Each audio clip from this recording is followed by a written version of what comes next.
Hi everyone, this is Selena Royal, and today I'm going to share my topical presentation with you.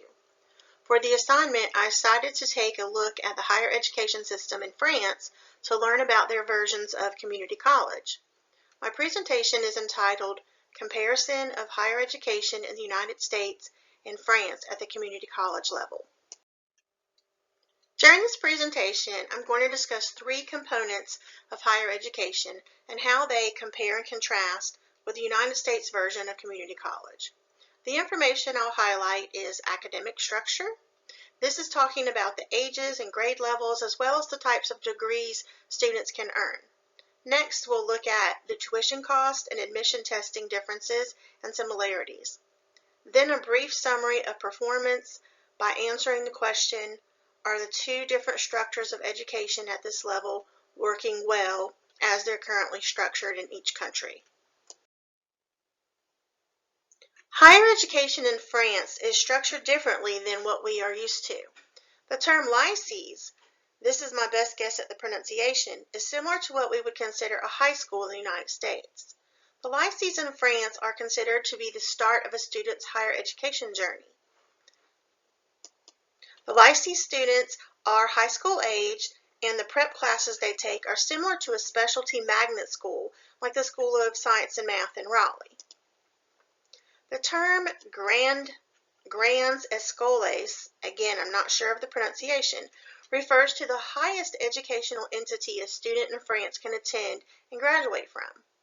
Considered the pinnacle of French education system, this is where the students would earn their most prestigious graduate degrees and do their PhD studies.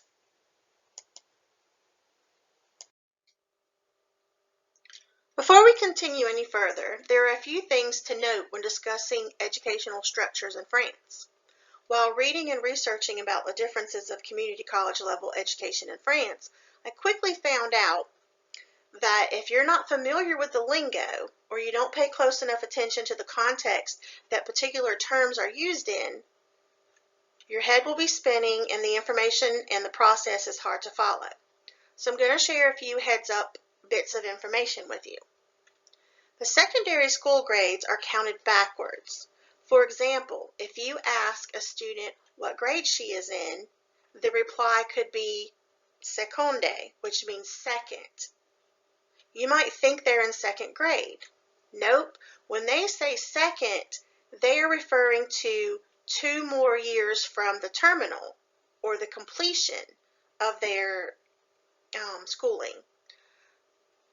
So she would be, in fact, in 10th grade if she were attending a high school in the United States. The starting point of entering what is considered the tertiary part of higher education is considered nebulous or hazy.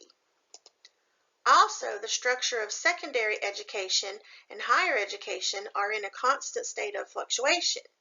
For the last few decades, there has been a lot of reorganizing, shifting, and changing in the definition of terms and titles throughout the French education system.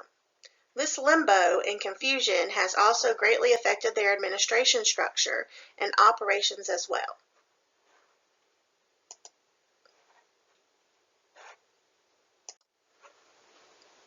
The really confusing part comes in when trying to read, study, and comprehend the higher education system and how it is supposed to work, because there are a few terms that, when in different contexts, have very different meanings. Here's a few examples. The word college in French technically means middle school in English. College is also used to describe any higher education institute, similar to the way that we use the word college in the U.S. In the States, we also use the word school for everything when we're talking about children going to daycare, preschool, or when we're talking about ourselves in graduate studies at a university. We use the word school. The slang word for college is often used in the same fashion. The term lycée is what the French use to describe the U.S. version of a high school. In France, lycées are considered the lower level of the second level of schooling. The word lycée The word lycée also means any higher education facility when it is used in slang. See what I mean? When reading articles in literature, it is important to consider the text it's written by, the text that it's written in, or who it's written by, such as a formal scholar or a casual editor, because the confusion can get wicked quickly. One more example is the word baccalaureate. Again, I'm not sure of the pronunciation, but this is my best guess. The word is the formal name of a long, comprehensive, important test given at the end of high school in France. The term is also used loosely to casually describe any big or important exam. University-level students will also call each other a baccalaureate or a Bach, which is the common abbreviation. Bach is also used as a term to describe entry-level studies at a higher education specialty or vocational school. I decided to share this quote in an effort to help explain a term I mentioned earlier. Grandes escoles, the quote reads, France has an unusual and complex system of higher education. In virtually all other countries in the world, the pinnacle of their education system, the institutions providing the finest centers of excellence, are universities. Not so in France. End quote. In the United States, the highest level of an educational institution one can study or earn a degree from is what we call a university. Well, in France, there is one more level, the Grandes Écoles. The parallel of a Grandes Écoles structure and purpose in the United States is what we call a university. However, in France, a master's degree from a Grandes Écoles is considered elite and has a greater value than one obtained through a general university. Are y'all confused yet? Let's take a look at this chart I made. The grades, ages, and descriptions we are familiar with are in blue under the United States title. The French equivalency is across each row. I use the word equivalency loosely because once students in France enter the 6th grade, aka middle school or college, the educational structure varies greatly from ours in the United States. If you look at the middle school ages for France, notice that the age range goes all the way up to 16. This is because students are only required to go to public school through the age of 16. This means that if a student is not interested in attending any form of higher education, they are free to start work, learn a trade from a family member, or anything other. If a student knows they don't want to go to a university or work towards a degree such as a bachelor's, then they will take 2 years of prep type classes in their choice of study, which is a continuation of their college or a short term of lycée. Generally, around the age of 16 is when American high school students have the opportunity to do co-op work or a trade, utilize dual enrollment with a local community college, or even take a college credit course online or in person through a local community college. Here's another chart I made to help explain the differences in degrees a student can earn in the French college system, college as in our college.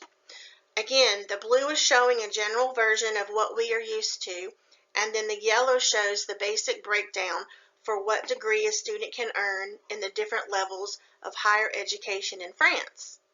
I also included a quote at the top of this slide to reiterate the fact that there are not real equivalencies between school levels or types of degrees earned.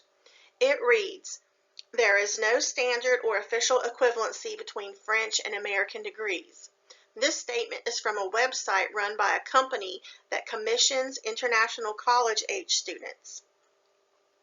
Notice that in the yellow university column, a French student can earn anything from a 2-year diploma, which one might assume is equal to a 2-year associate's from an American community college, but it's not.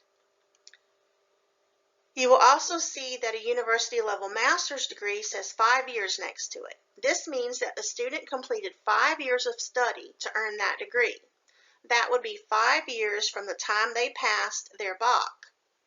If a student finished their lycée at the age of 17 and entered straight into a university program, then technically they would have a degree labeled as a master's at the young age of 22. Wow, right? But remember, a master's degree in France does not compare to an earned master's degree in the United States. The two degrees have the same name title, but are not equal in their makeup of educational instruction nor their status by our standards.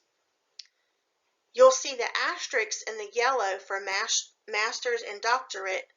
These are to remind us that these degrees are considered elite in France and probably more closely comparable to a master's from an American university.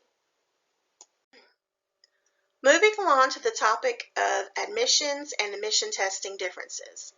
In the United States, the SAT, ACT, and GRE are common analysis tests used as part of a student's application for admission to a college or university. Whether it be university, tech school, community college, or specialty program, these scores are considered when applying. Then an additional placement test or a specialty entrance exam might be required for certain programs. Some form of assessment or aptitude test was probably given to the student at some point during their high school career. This is to help guide and help them figure out their future career interests. Now, if you take all of those tests and roll them into one, this is what's known as the BOC exam in France. The BOC is considered the gold standard for higher education testing. The BOC is taken once the student has completed their lycée studies. There are 3 types of BOC exams. The 3 types of BOC exams are the general, the technology version, and the professional. The general is what students who want to go straight into a university would take. The technology version is the exam that those wishing to go to specialty universities or tech schools for computer or engineering sciences would take. Traditionally, the French BOC is known as a notoriously long, comprehensive, and tough exam. It has been noted in several articles and reviews that the rigorous hard edges and the demanding respect of the BOC exam seem to have been softened in recent decades. Many suspect this is due to the corresponding constant reorganization efforts. Okay, let's talk tuition. This slide shows a bar graph chart of the average cost of yearly college tuition for different regions in the United States. The light teal green color represents 2-year or community colleges. The darker green represents 4-year colleges. As you already know and can plainly see, there is a significant difference in the cost. To the far right, you will see the national average represented in the blue tones. The national average for tuition at a community college level is shown at $3,600. Now we'll look at the tuition considerations in France. The majority of a student's higher education tuition is covered and funded by the state they reside in. This free education isn't exactly free, but almost. Students may be responsible for activity or technology fees while they're attending their lycées, but we're talking about a minimal cost. Tuition costs for students attending universities are also minimal. Annual tuition for an undergraduate runs around 170 euros or 200 American dollars. Postgraduate tuition is 243 euros or just under $290 per year. I don't have a comparison chart to use as a visual aid, but tuition in France isn't quite free, but it is only a fraction of what we pay on average in the United States. If we do some quick math, This tells us that the undergraduate tuition in France is only 7% of what we charge for community college here in the States, and less than 3% for a four-year university program in America. Don't get too excited though, because the grass is not always greener. Sometimes you can't see the entire yard of grass, which might be full of holes and rocks and sticky mud. Haha. I have just a few things to share about each country's performance when considering the community college level of higher education. I'll start with our version of a typical community college because that is what I'm most familiar with. The question is the educational system working? Are community colleges being successful in educating students in the U.S.? My research says overall yes, community colleges are continuing to grow and morph. And those type of changes don't come without some growing pains. We have seen a growing need for community colleges. We have seen a growing need for community college opportunities, which leads to higher admissions. Community colleges are versatile and have learned to be adaptable to the wants and needs of their communities. They act as an alternative to jumping into university studies for some students, and they are serving as multi-purpose educational entities. Students can start their general education credits and then transfer to a four-year university, or they can take specialty classes needed for certificates and to obtain different types of practicing licenses. And there is a slow but steady increase of not only funding but local resources that are helping community colleges succeed. The performance analysis for France isn't as positive. The system of teenagers entering lycees and then passing their box to eventually enter into a university study isn't as streamlined, efficient, nor successful as it seems. According to analytical critics, the system seems to be losing steam. Actually, it has been for a while now. It is just becoming more and more apparent. According to the critics, the issue seems to stem from overall lower admission standards at the universities and some softening of the infamously hard Bach exams. Many feel that there are whole generations of students going to, quote, college in France simply because it is free. The concern that students lack educational drive, interest and focus in fields of study, and aspirations to work towards a degree that will help them start a career is becoming a reality. Due to overcrowding, most common universities have made lecture attendance optional as of 2015. This doesn't seem to help their cause. Actions to mitigate overcrowding issues could be eased with a return to higher admission standards and a slight increase in tuition.